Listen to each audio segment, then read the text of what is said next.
Um, all right, so I'm going to talk about luminescence dating of the rock structures that we've done so far. And I want to start off by talking a little bit about what luminescence dating is, and then how we've applied it to the rock structures in the Northeast, and then talk about some of the results.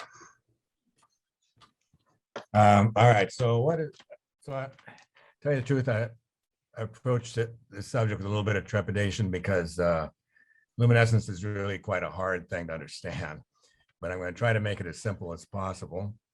So we'll start off by saying what is luminescence dating, and we can start with the definition of luminescence, which, and this is a very simple definition, it's the emission of light from some material following the initial absorption of energy from an external source. All right, so where does this external energy come from? For dating purposes, it's from natural radioactivity. That's where the energy comes, it's absorbed, but it doesn't have to be radioactivity. It can be a lot of things. One familiar luminescence phenomenon that a lot of you, most of you are familiar with, are fireflies. It's called bioluminescence, and in that case, the luminescence is emitted. The external energy is some biological process, but it's the same principle in fireflies as it is that I'm going to talk about here for dating. Okay, so once it absorbs the energy, then you release that energy, and that requires a stimulus. And when you release the energy, that gives you your light emission. And the stimulus, for our purposes, is heat or light. Again, for the firefly, the stimulus is something else, some biological process. But for us, what we're talking about is heat or light. And I think a good metaphor for what luminescence is a disposable battery. And this drawing is down here. I don't know if my cursor makes an arrow or not, but anyway, if you can imagine, it does. A battery that's charged, and then when it so in this case, it has sunlight that reduces the charge in the battery, and it goes down to nothing. But then exposure to natural radiation allows that battery to become recharged. And then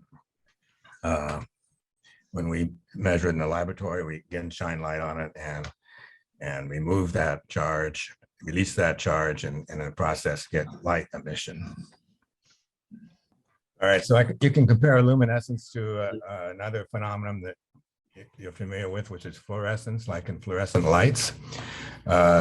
It's a very related phenomenon, but in fluorescence, the light that's emitted after the absorption of energy, the light's emitted immediately afterwards. So you have a fluorescent light, you turn on the light, you immediately get the light emission. And it's also not dependent on temperature. It doesn't matter what the temperature in the room is, you can still get the light to turn on. And then it ceases when you turn the light off. The energy source is removed. Energy source in this case is electricity, but when you remove that, then the light goes out. In luminescence, on the contrary, there's a time lag between the absorption and the emission. First, absorption and emission isn't immediate. It can come sometime later after the absorption, and in some cases, thousands of years later, which is why we can use it for dating. And it's also temperature dependent, and it can continue even after the energy source is removed. So that implies that somehow that this energy gets stored, and physicists like to say that it's stored in what's called a metastable state, and that delays the return to the ground state. So this bottom diagram is a little bit of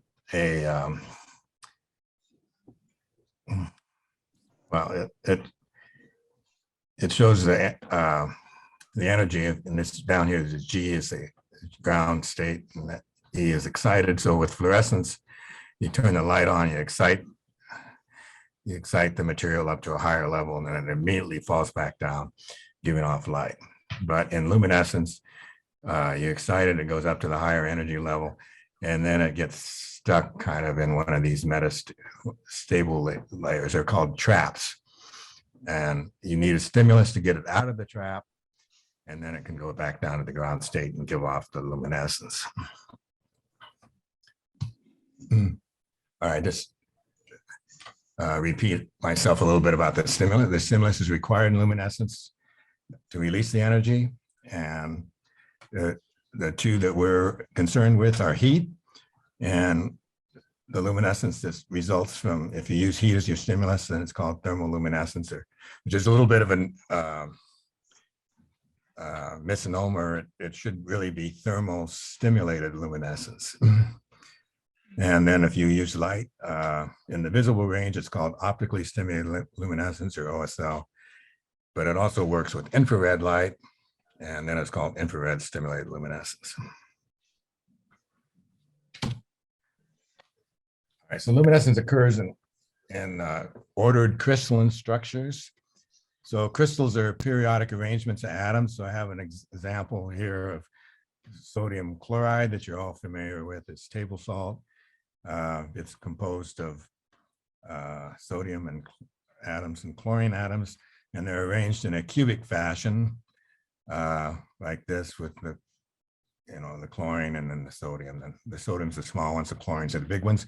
Chlorine, sodium, chlorine, and it's all arranged in a cubic structure. It doesn't have to be cubic. There's a lot of different kinds of crystal structures, but that's the simplest one. So if you look at it two-dimensionally, we have it this way with these are the chlorines and these are the sodiums. Little ones are sodiums, the big ones are chlorines. So these metastable energy levels, or these traps where this energy gets stored, they're associated with defects in the crystals that cause a localized charge deficiency. So what I mean by that is, so here's an example of a defect. So right here, this should be where a sodium ion should be, but say it's not there, but rather it's down here. It's a defect. It's not supposed to be there, but that's the way, no crystals are perfect. So that's the way it is. So the sodium has, so the sodium ion has a +1 charge. It's called this valence, it's +1. So if that's gone, then there's a negative charge right in this area where it's not there. And over where it ends up at down here, you got a excess positive charge. So you have excess negative charge at one spot, excess positive charge on another spot. Overall, the whole thing's electrically neutral, but locally there's a charge deficiency, and a positive charge deficiency here and negative charge deficiency there. All right, so let's just talk about what this mechanism is. All right, so when you absorb the energy, and again, this is from radioactivity for our purposes, so that what that does is it removes an electron from a parent atom. I don't know. I'm assuming you all understand that atoms, are protons and neutrons in a nucleus, and they have a bunch of electrons floating around them. So when you absorb energy, that removes the electron from the parent atom, and that electron's excited to a higher energy level. So again, in this graph, you have this is your parent atom down here, and this is the ground state down here. This is an excited state up here. Absorbs that energy, the electrons moves up here. So electron has a negative charge, so it's going to be attracted to, if there's a defect somewhere that has a net positive charge, I just talked about, then that electron is going to get attracted to that, and it can get stuck there. And that's why it's called a trap. And so you have your electron moving up here, but down here you got a vacancy, electron vacancy, because the electron's been taken away. Those are called holes, and they also can get attracted. They all get attracted to a trap that has a negative charge. So electrons trapped in one is in one trap, the holes in the other trap. All right, so then you have a stimulus that either heat or light that removes that electron out of here, say, and then it comes back and it recombines with that hole, and then that's trapped in the other one. And when they recombine, at first they're in an excited state, and then they release that energy, and that energy is can be converted to light. And that's where the luminescence comes from. So this is another cartoon that kind of shows the same thing. Again, at the top, so again, you have these two energy levels. It's called the valence band, which is the ground state, and then the conduction band, which is the next highest excited energy. So you have this radiation coming in, moves an electron out of here, and it goes into this trap. The hole goes into this trap. It's called L. That stands for luminescence center. But and then when you have heat or light come in, the electron goes out of this trap and it recombines at this luminescence center with the hole, and in the process gives off light. So what are you dating when you use luminescence dating? So you're dating an event that empties out those traps, and that is either heat or the sunlight. So you're dating the last time. So in other words, the sample will build up. As I said, these electrons and holes can stay in these traps for very long periods of time. Up to 1 million years without a stimulus. But once you get a stimulus, and so it'll continue to build up electrons in these traps until you get a stimulus, and that empties them all out. And so what you're dating then is the last time the sample was heated, which emptied out the traps, or the last time it was exposed to sunlight, which emptied out the traps. And then, like a rechargeable battery, it starts to build back up again. And then when you measure it in the lab by either thermal or optical stimulation, then you can release that energy, and you can measure it as your luminescence signal. All right, so even though luminescence is pretty complex, the equation for figuring out the age is a very simple equation. It's just a simple quotient of these two terms. One's called the equivalent dose, which I'll explain in a second, and that's divided by the dose rate. And that's all it is, it's just a quotient between the equivalent dose and the dose rate. So it's a very easy equation, but the complexity comes in determining what those two terms, the equivalent dose and the dose rate, are. The GY in there, that stands for gray, which is the international unit for absorbed dose. 1 gray equals 1 joule per kilogram for those of you that are physicist minded. And the T is a unit of time. So the equivalent dose is kind of the most important concept in luminescence dating, and it's hard for me to get people to understand what it is, but you kind of have to understand what an equivalent dose is before you can understand luminescence dating. But so I said, that when the material absorbs this energy and it starts building up these electrons in the traps, so it's built up this amount of absorbed energy. The equivalent dose is the estimate of what that amount of absorbed energy. And it's called the equivalent dose because it's determined by calibrating the luminescence signal against the laboratory radiation. In other words, how much laboratory radiation is equivalent to the amount of natural radiation that the sample got in order to get a luminescence signal as big as what you measure. So you have this natural luminescence signal you measure. You want to know how much dose, how much radiation did it take to get a signal that's that big. And that's what's called the equivalent dose. All right, so then you divide that by the radioactivity. Radioactivity is just decays of, radioactivity is the atoms that are decaying, and it's the number of decays per some unit of time. And so the dose rate it's the radioactivity of the sample. How much dose is it getting per unit time? So if you think that's two in your head, you can see that the equivalent dose is how much is absorbed, and the dose rate is how much absorbed dose does it get per unit time. You divide those two, and then you get the time, which is the age. To say a little bit about the natural radioactivity, it mainly comes from the three terrestrial sources: uranium-238, thorium-232, and potassium-40. And there's a minor amount that comes from cosmic radiation from outer space. And these radionuclides provide alpha, beta, and gamma radiation. You all heard those terms. And that's the kind of radiation that's absorbed by the sample.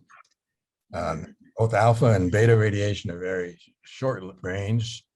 So they mostly, so the luminescence is a result, the buildup of this absorbed energy that's a result of alpha and beta radiation. That radiation mostly comes from within the sample itself. So it's not that hard to determine that because you have the sample and you can just measure its radioactivity. However, the gamma radiation is fairly long ranged. It's like up to 30 centimeters or so in sediment, a little less than rocks. But you have a very complicated environment like we have in our situation. We have these walls and the sediments and the walls, the rock walls, every rock has a different radioactivity and the sediments have a different radioactivity. And you need to know what the radioactivity is within a 30 centimeter radius of your sample. And so within that, you could have other rocks, sediment, and whatever is within 30 centimeters in your sample, and you have to have some way to estimate it. And it's complicated like that, it's hard to estimate. And I mean, what we've done is we've collected various rocks and sediments and measured them in the laboratory and tried to figure out the geometry. But it's difficult, and it helps, and it's a lot easier, and it helps to measure it in situ, on site, with a dosimeter, and then that measures the gamma. It'll measure both the gamma and the cosmic radiation, but it measures them directly. So you get a direct measurement, and you avoid having to make all the complicated geometric assumptions so you have to make in the laboratory to try to reconstruct it in the laboratory. So that's why the dosimeters are important.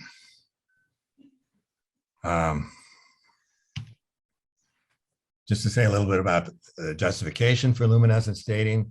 One of the main justifications is that your target event, that is the event that you want to date, and the dating event, the date that you want, that you're able to, the event that you're able to date, they're often the same thing. For example, the dating event might be the last heating event, and often that's so you can date ceramics and burned rocks, and those are often exactly what the archaeologists want to know. When were those things last heated? When was this hearth used, or when was this ceramic made? That last time it was heated. So the luminescence just dates that directly. And also, and for sediments, you can date the last exposure to daylight, which usually happens when the sediment's buried, when it's deposited and buried. And when it's deposited, it's exposed to daylight, and when it's buried, it's no longer exposed to daylight. So what you're dating is the last time it was exposed to daylight, which was when it was deposited. That's exactly what geologists mainly want to know. It also works on materials that are very common.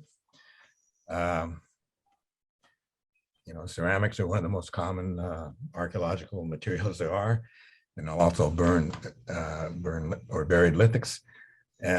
But two of the mineral, we're talking about the luminescence being working in crystals. So minerals are crystals of a certain kind, and the two most common minerals in the world are quartz and feldspar, and they also are two that have the best known luminescence properties, and that's what luminescent people use mainly for dating when they date sediments. In fact, when they date ceramics or lithics, they're also dating the quartz or the feldspar that are in them. Luminescence also has a very wide dating range. It extends from the present. You can date things that are very, very young, and up to at least 100 to 500,000 years, perhaps as much as 1,000,000 years in some special situations. So it has a very wide dating range. The problem with it has always been that it has lower precision than other techniques such as radiocarbon, but there have been a lot of improvements in the last 15 or 20 years so that the precision is much better than it used to be. And I just wanted to show you what a luminescence lab looks like. Some of you went down to Stony Brook and visited Marine's lab, but very clean lab. Mine's kind of a dirty lab. It's been around for a long time. But up here in the upper left is, this is what the lab looks like in the normally, because the light reduces your luminescence signal, so you can't prepare your sample in the white light, because you'll lose the very signal that you want to measure. So you have to have so red, kind of orange to red light is okay. It doesn't remove the luminescence signal. So that's kind of what this is kind of what the atmosphere of our lab looks like most of the time. But a while ago we had the occasion to turn the lights on in the lab, and so I took some pictures just to see. Just so you can see what the lab looks like in the light. So in this one right here, this machine here is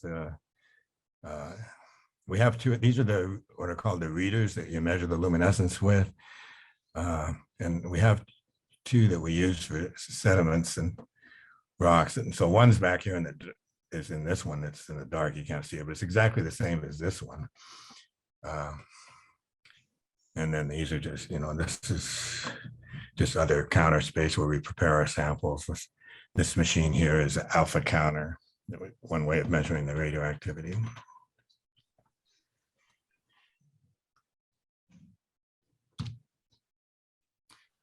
Okay, so that's it for a little bit of a brief introduction to luminescence dating. To actually do it, it's actually a lot more complicated than what I even made it sound. But so hopefully you get some idea of what we're trying to do. So how are we going to apply this to dating the stone structures? And we're approaching it in two ways. One is to date the sediments that are associated with the rocks, and the second way is to date the rocks themselves. And so I'm going to talk about those separately. So first, dating. When you're dating the sediments, okay, so you're dating them to the last exposure to the sunlight. And the rationale for this is, so when a sediment is when a sediment that forms the ground surface, so just the surface of the ground, the sediment there's turbation processes, and turbation means just any process that'll mix up the dirt. A common one in forested areas is tree fall. A tree falls down, big root ball comes up, all that dirt comes up to the surface. But there's a lot of other turbation processes, like animals, from everything from insects to worms to small mammals, are going to be digging into the dirt and move dirt around. And you can have mechanical things like freeze and thaw processes that can move the dirt around anyway. So all those various kinds of turbation processes are continually going to bring grains up to the surface. And when they're brought up to the surface, then they can get exposed to sunlight. This little diagram shows a model for it. So all these processes bring grains up to the surface, and then the rain and the wind and so forth kind of all gets it to settle back down into the surface, and in the process it's exposed to light. All right, so the idea then is if you take a rock and put it on the surface, then you're going to end this process. So no longer can the grains get up to the surface because the rock's in the way.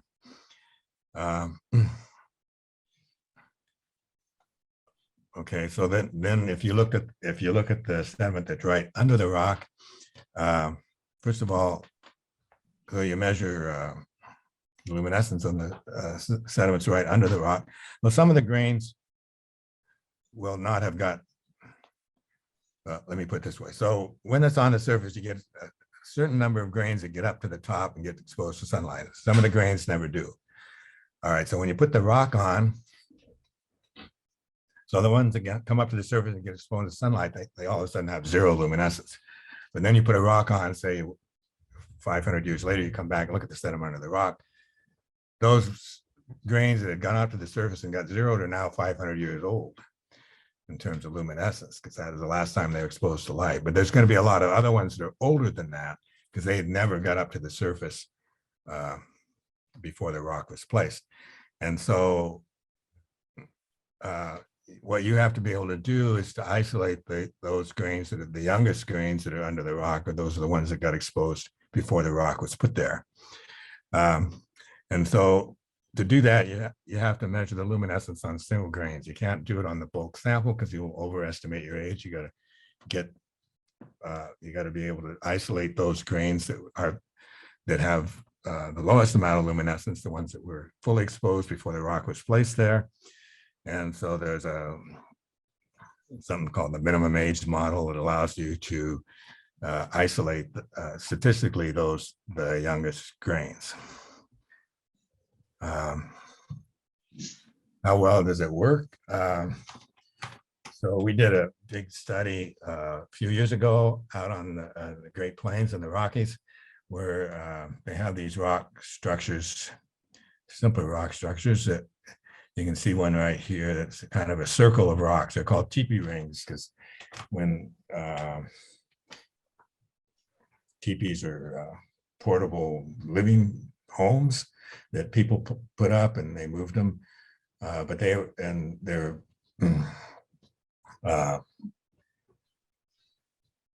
the things that teepees were made out of, wood and buffalo hide or whatever it was that made them with. That stuff doesn't survive through time, but they anchored the teepees with rocks to hold them down onto the ground, and those rocks are still there, and they form a circle where the teepee is. And these rings are very common out in the Great Plains in the Rockies and a lot of other places in the world as well. And so we were going to try it. And the problem in the Great Plains, they have this huge record of where people lived for all these rings, but they had no way of dating them. So we started a program where we were going to try to date the sediment under the rocks. And so what we had to do is we kind of put up a portable tent here with a tarp. I'm on the inside in here, and I take the rock off and I punch a tube down in under the sediment underneath. That's the picture of the tube after we've taken the tarp off. But and so what we did was we collected the vertical sample from right under the rock to further down, and then we measured the luminescence at each, in this case, 5 different segments. This one's 0 to 4 centimeters below the rock. And as you go deeper, and you can see in this particular example, there's a lot of younger grains. So look at these histograms to the left of the younger grains and to the right of the older grains. So in the very top segment, you can see there are a lot of younger grains. And there's still a lot of old ones, but there's a lot of younger ones. But as soon as you get very far down into the sediment below this rock, you suddenly lose all these younger grains. And these older grains are what they're dating is the date of the, when the sediment itself was deposited. Because they're not going to all look like this. This samples from one of, out here on the prairie, and, there weren't really strong turbation processes, some, but not really strong turbation processes. So you didn't really mix grains down into the dirt very far. But other places, and I imagine in the Northeast, the younger grains are going to go get a lot further down into the sediment.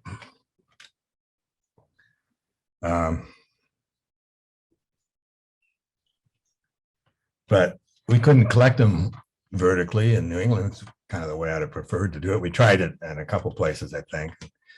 And so I tried to put the tubes in horizontally, and this one up here in the upper left, it did work. That was actually, I think, the only time we ever got the tube all the way in.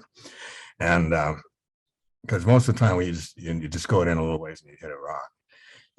And so the sediment was just too rocky for this to work very well. We tried it a little bit, but a lot of these tubes we collected just ended up not having very much sediment in them.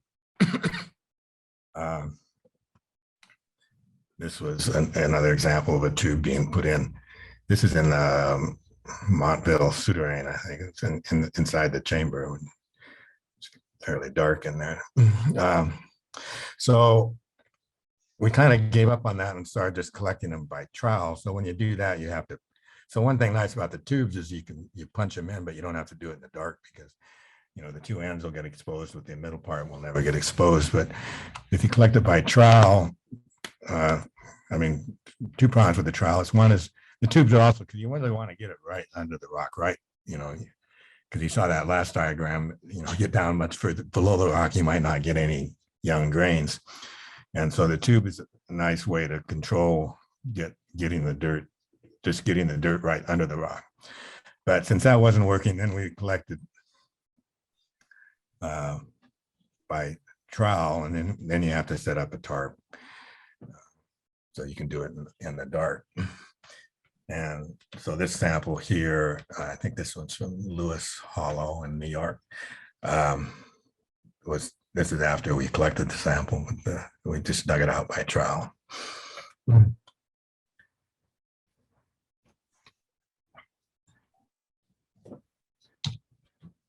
All right, so you might ask yourself, this model I gave you, put the rock in, that ends turbation. Well, how do you know that really happens? Now, could younger grains get into the sample after the rock's been placed, sort of post-construction turbation that brings grains into? I think that's not too likely. We were able to test that out on the plains because we collected some samples that were close, near the edge of the rock versus ones that were under the middle of the rock. And they didn't really have too much difference. So we didn't think there was too much, that wasn't happening too much there, but it could happen. But it's less likely if you, on all these samples from inside the chambers, it's not likely the dirt from the outside is going to get way down in there under it. And, or if it's far below the current surface. I showed this picture again because you can see on this that the original surface was, these rocks were buried in, down into the ground a ways. And so when you got under the, this was a cairn, so you get under it, you're actually like 20 to 25 centimeters below the current ground surface. So I think in those kind of cases too, it's not going to be too likely to get too much turbation under the rocks coming from that far. But some of them are a little more shallower. That's possible. And it's possible that a couple of the samples that we've dated that seem to be younger than the others, that's a possible problem, that they got some grains that got in there after the rock was placed.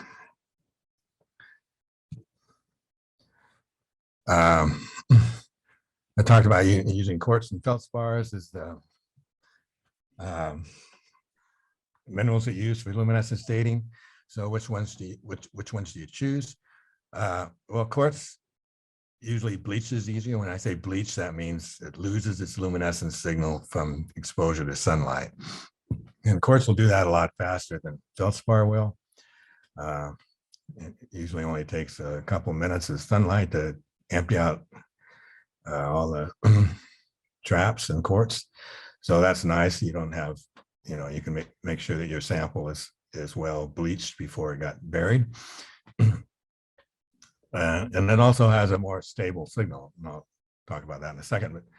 But the problem with quartz, it's often quite insensitive. And actually New England's one place where it's not very sensitive. Feldspar, and we usually use potassium-based feldspar, K feldspars.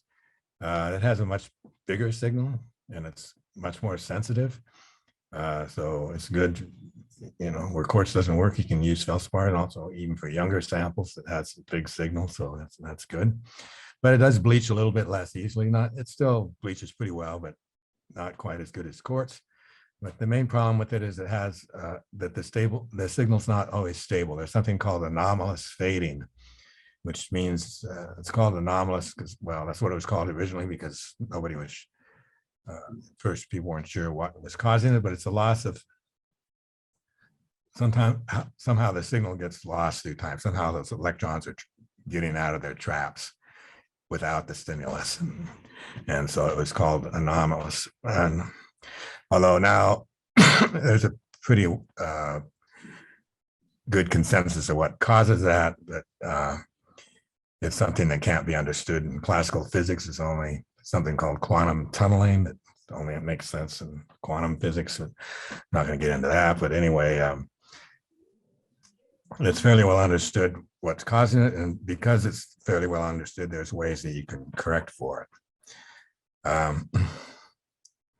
So with the first group of samples that we tested, that I found that the quartz was not very sensitive at all, but we did do the dating with quartz, and I thought at least the best results seemed to come from the feldspar. And so the dates that I'm standing by are the feldspar dates. But we did have to correct for anomalous fading, which reduces the precision a little bit.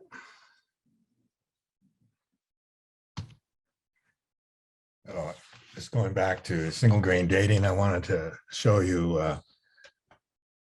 what are called age. So if you measure the luminescence on single grains, so you're going to get a age for each grain, and so you get a distribution of these ages. And it's these plots that luminescence people have devised for showing the distribution. Some of these plots are a little bit hard to read, but on the x-axis, the bottom axis here is precision. So the points that are further to the right are more precise than the ones to the left. And then on the y-axis, the vertical axis, is it's a normalized value of, in this case, it's the age, and it's normalized by the number of each point is plotted on the graph by the number of standard deviations it is from some reference point. And then if you draw a line from the origin here through any point, you hit what the estimated age for that grain is.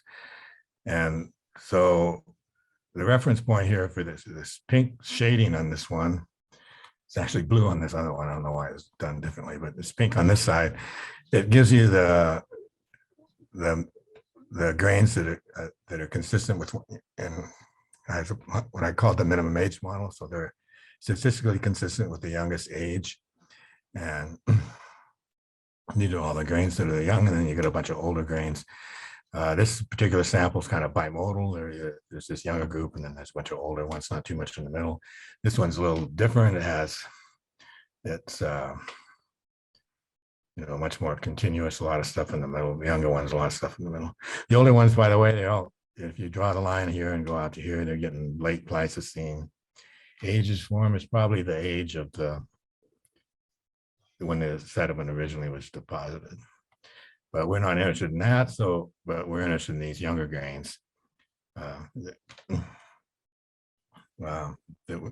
we can isolate with the minimum age model. All right, so let's talk about the dose rate. So we had two sets of measurements. We had the field measurements from the dosimeters, and then we had our laboratory measurements. By the way, the alpha, beta, and beta radiations are the same for both those, and they're both done in the laboratory. Just the gamma and the cosmic radiations, it's not very significant. So it's really the difference between the laboratory measurements and the field measurements is really the gamma radiation. And so on 11 samples where we have results so far, where we compare the total dose rates from the lab measurements against the field measurements, Um, so this is the field measurements on the y-axis here, and the laboratory measurements on the x-axis. You can see that the dosimeters are actually measured at a higher dose rate for the most part than the laboratory measurements did. But of the 11 samples that we did, 6 of them actually agreed within, these 6 that are in here actually agreed within error terms. So on those ones, we used the laboratory measurements because the precision was better. And on one of them, I think it was this one that's, this one that's way up here. I just thought that the dosimeter measurement was way higher than any of the other ones, way higher than any, it just seemed unreasonably high. So I didn't count that one. But on the others, the dosimeter seemed to provide the, I couldn't argue that the laboratory measurements were right.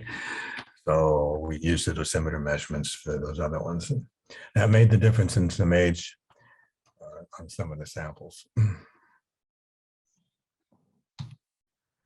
All right, so this is what the ages were. First of all, so we did both quartz ages and feldspar ages, and the quartz ages are systematically younger than the potassium feldspar ages.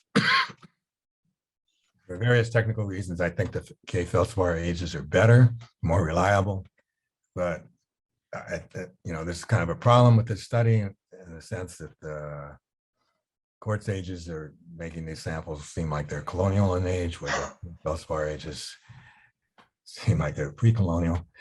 But I think the K feldspar ages are more reliable. But it's an argument that I have to make, but it's going to be contentious, I think.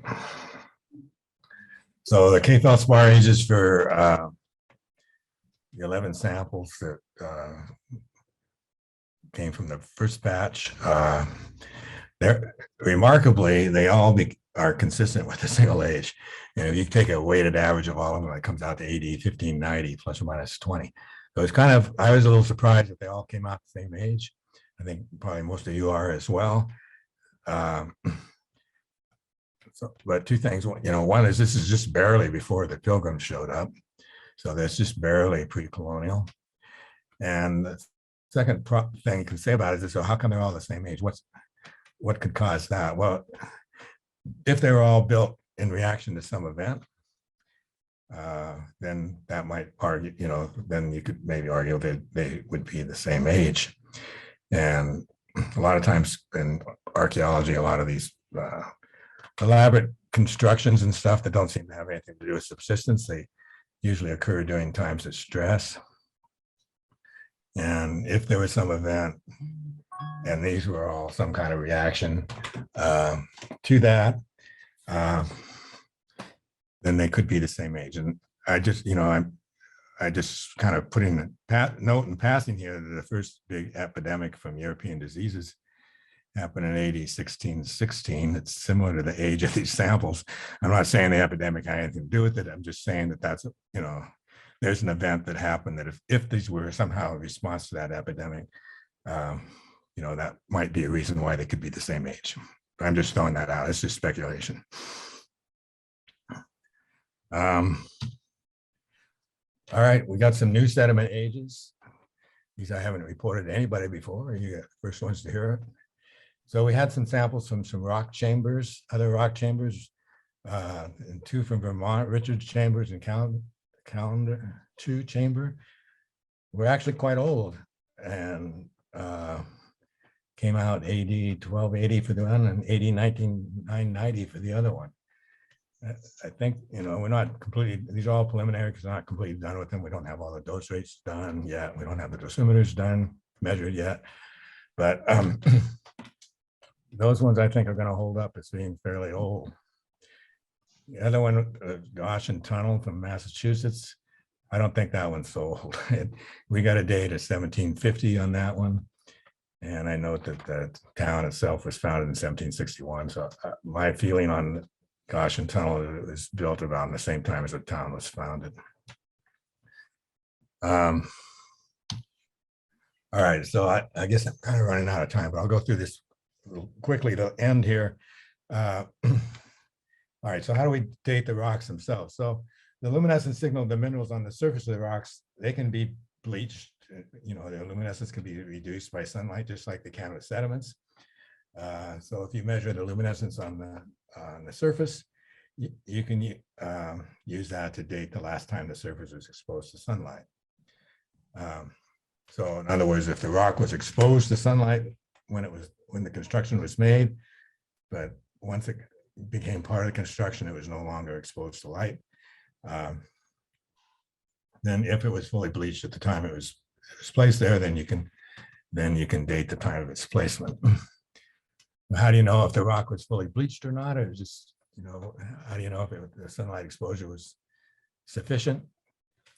Well, light, in fact, can penetrate some distance into a rock.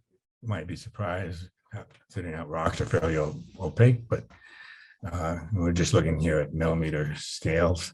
But light can penetrate, and it can penetrate into it because it reduces the luminescence signal.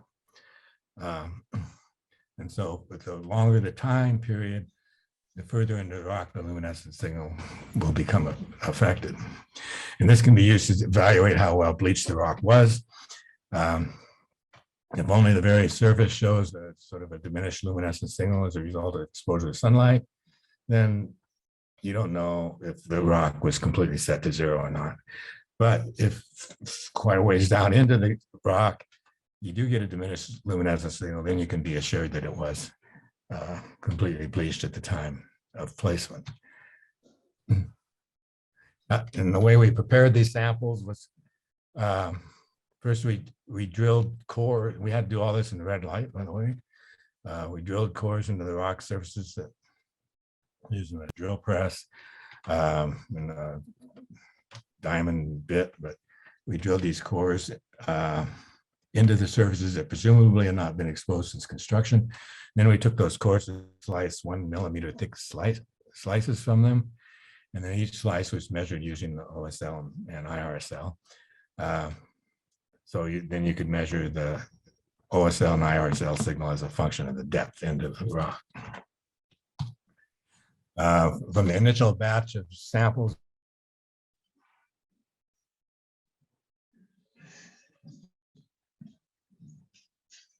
was best on 5 of them, and one, the quartz, was actually a better signal, but on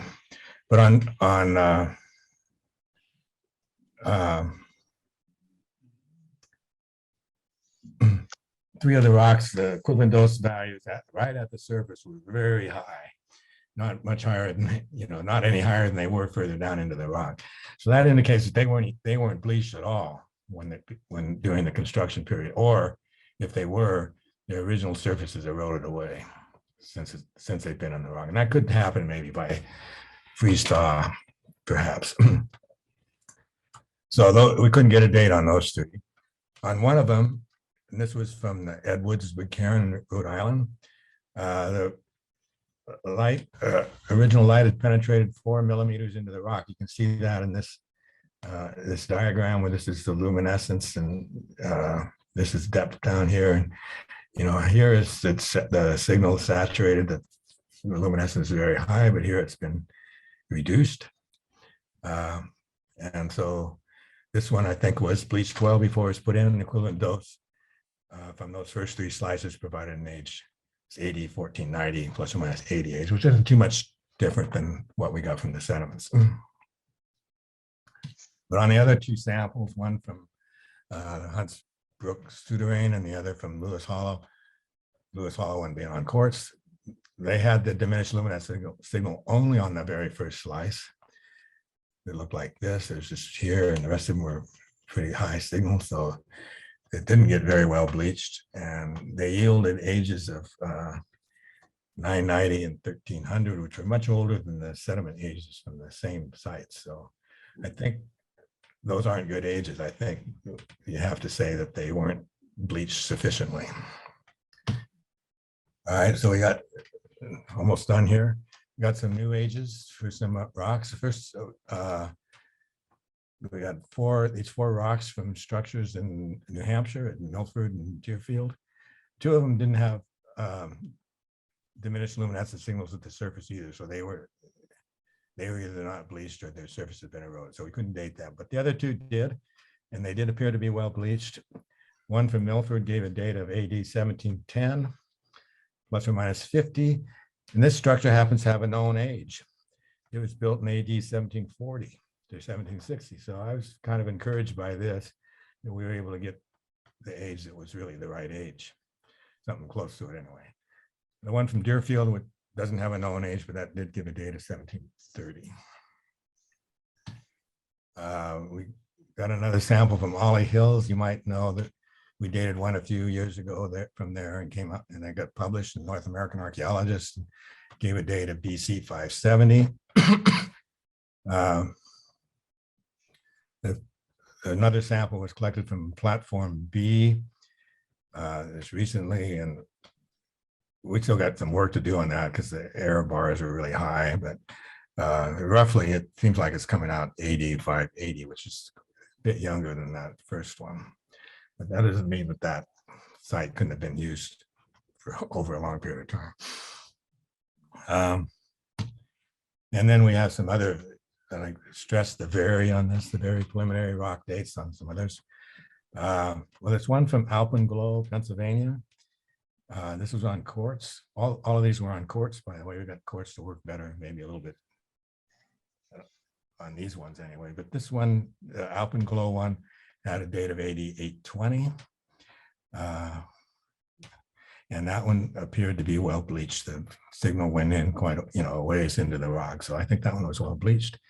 The other two that we dated, one from Bear's Den, Massachusetts, and the other from Catstone and Council Rocks, that's in Pennsylvania. They were both old ages, BC 2500 or 2000. But I don't believe either one of those ages because neither one of them were bleached sufficiently. Only the very surface had a diminished luminescence signal. So I don't think you can put confidence in those. Plus, on the one at Bear's Den, there was a problem there with I'm not sure exactly what we dated, because what we got, we interpreted with the samples from that site and what Vance said they were. There's some kind of mix up there, and so I'm not sure exactly what we dated there. But the one at Council Rocks on that Catstone, so it's an old date. I don't believe the date, but one thing, I think the main problem with that site is whether those rocks were, they'd been put there during the ice age, and they didn't, their placement was due to the glaciers, not anything that anybody else did. But even though this date is old, it's not as old as the glaciers. And so I think at least that rock has been moved since glacial times. I don't know when, but I don't think it's glacial in age.